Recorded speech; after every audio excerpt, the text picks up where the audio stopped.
Assalamualaikum warahmatullahi wabarakatuh. Hi guys, we are from Group 3 and today we will discuss about mercantilism. So, bismillahirrahmanirrahim. Alhamdulillah, alhamdulillahirrahmanirrahim. Wassalatu wassalamu asrafil anbiya'i wal mursalin wa ala alihi wa sahbihi ajmain amma ba'du. First of all, thanks to Allah who has been giving us mercies and blessings until we can attend to this meeting without any obstacles in this happy place and time. Secondly, my salat and salam to our Prophet Muhammad sallallahu alaihi wasallam, who has guided us from the darkness to the lightness in this world as well as in the next world. And thirdly, our Lubnas, the moderator of discussion today, I will lead the discussion. So today we will discuss about mercantilism. We will specifically about the pra-classic mercantilism theory.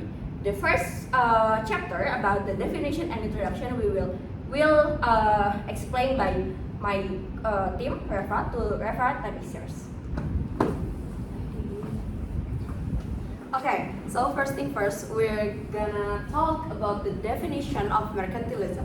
So the theory of mercantilism, which developed in the 16th to 18th centuries and was widely applied in European countries, state that the power of a country is based on wealth or capital, which means that all trade activities are carried out in order to obtain a lot of wealth and broad power.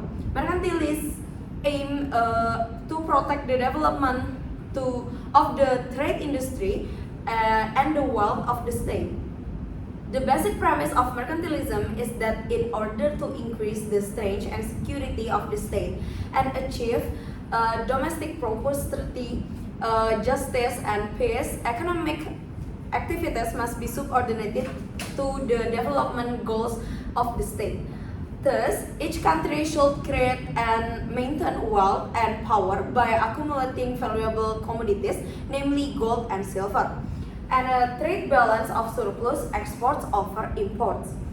Mercantilist economics state that the power of the government is based on wealth such as gold and silver, which are highly favored, so the export of precious metal is strictly prohibited. While the purpose of the government is to accumulate as much wealth as possible in order to become strong and ensure its political unity and national power. So it can be said that the nature of international economic is inherently zero-sum. All outcomes are good for one party and bad for another. For example, exporting to accumulate gold, the principle is known as the commercial or mercantilism system, which was pioneered by Adam Smith, the founding father of the classical school and the father of economics. Okay, next we'll discuss about main idea of mercantilism. The basic idea of mercantilism is that a country's prosperity depends largely on the accumulation of wealth in the form of precious metals acquired through international trade. The state should always try to maintain a trade surplus and use aggressive economic policies to achieve this goal. In addition, mercantilism emphasizes the importance of state control over the economic and sees international competition as a zero-sum game, where one country's gain means another country's lose. Okay, next. The purpose of the pre-classical theory of mercantilism. Mercantilism includes a national economic policy that aims to accumulate monetary reserve through a surplus trade balance. Historically, these policies often caused war and were also motivated to carry out colonial expansion. Mercantilist theory varies in its latest application from one author to another and has developed over time. The protection of high import tariffs, especially on manufactured goods, is a universal characteristic of mercantilist theory. Mercantilism teaches that the government of a country must achieve this goal by protecting its economy, by encouraging export with many incentives and reducing imports, usually with the imposition of large tariff. Economic policy that works with his kind of mechanism is called the economic system of mercantilism. Next one. Mercantilist economic policy like this is one is encouraging export with incentive and subsidies, and then the second is restricting imports with high tariff. The third is banning the export of precious metal to keep wealth within the country. The fourth is restricting trade with other countries through strict regulation, and the last one is maintaining a monopoly over foreign resources and markets. Next.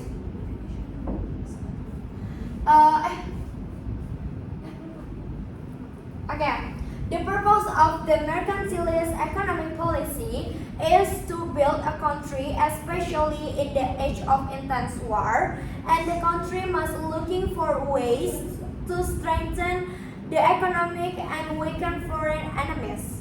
The background of why mercantilism can grow and develop among them in the emergence of independent countries in Europe, like in England, France, Germany, Italy, and the Netherlands. The country wants to maintain sovereign freedom and welfare of its people. Strong economic conditions are needed to be able to survive. Precious metals are determined as the standard for measuring a country's wealth. A trade network is opened, shipping is held, and exploration to new territories. Okay.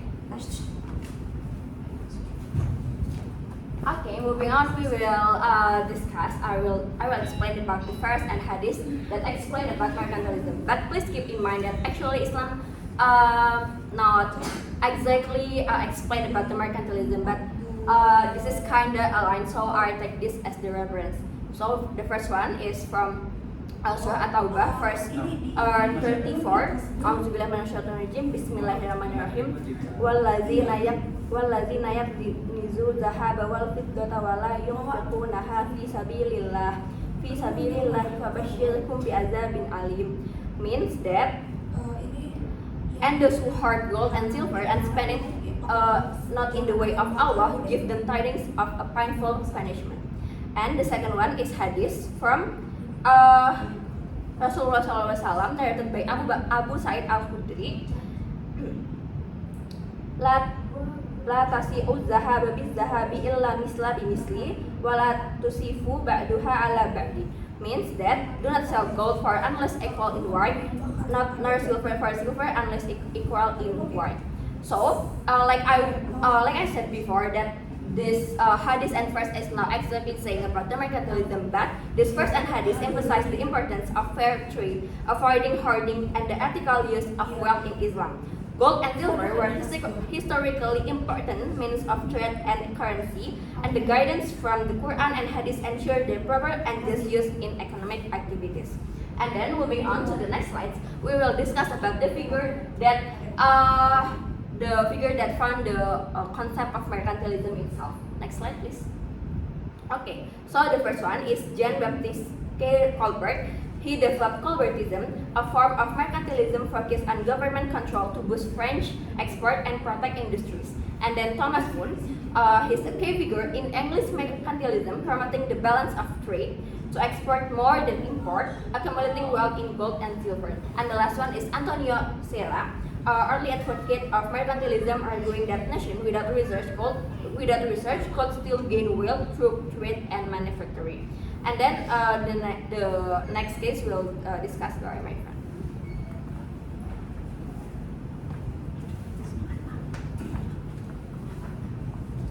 Okay, the next material is early history of mercantilism.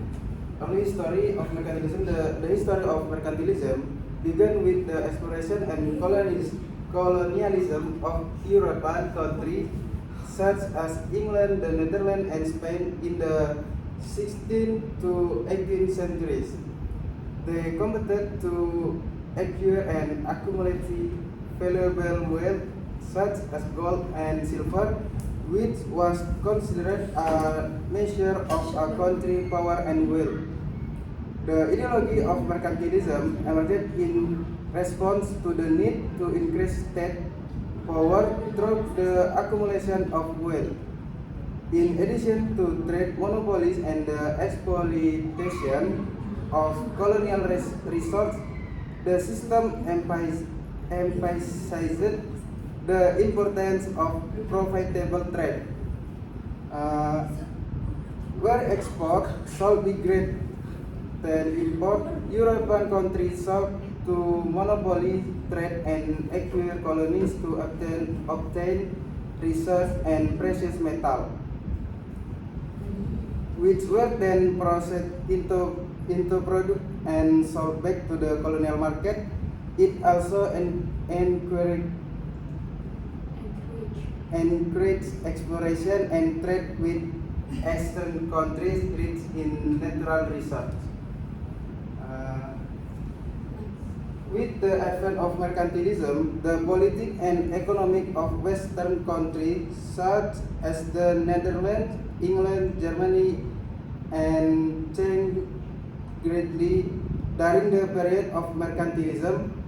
Colonial countries sought to obtain and accumulate precious metal wealth for the benefit of export and import industry, and exploration and colonialism opened up new markets for the export of manufactured product and brought valuable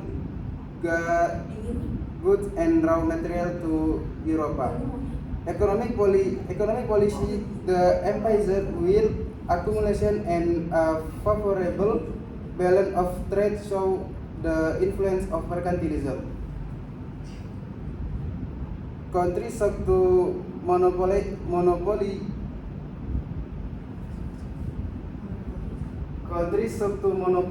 trade and obtain resources and precious metal from their colony. The system also impacted international relations, where countries sought to maximize trade profits by reducing capital export and increasing capital import. Due to their different focus and approach to economic policy, mercantilists are divided into two main groups: bullionists and pure mercantilists. Bullionists, these individuals such as Gerald Malines lead this group. This group emphasizes that the ownership of precious metals indicates the level of prosperity of the country, and ergo the selling goods to other country is better than buying, because selling makes a profit and add precious metals, while buying is considered detrimental.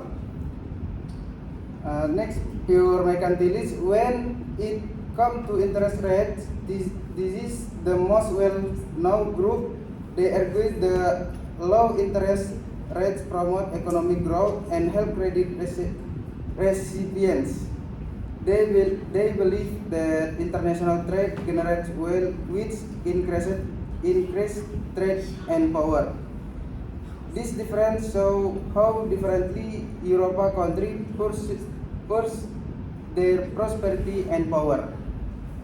The next.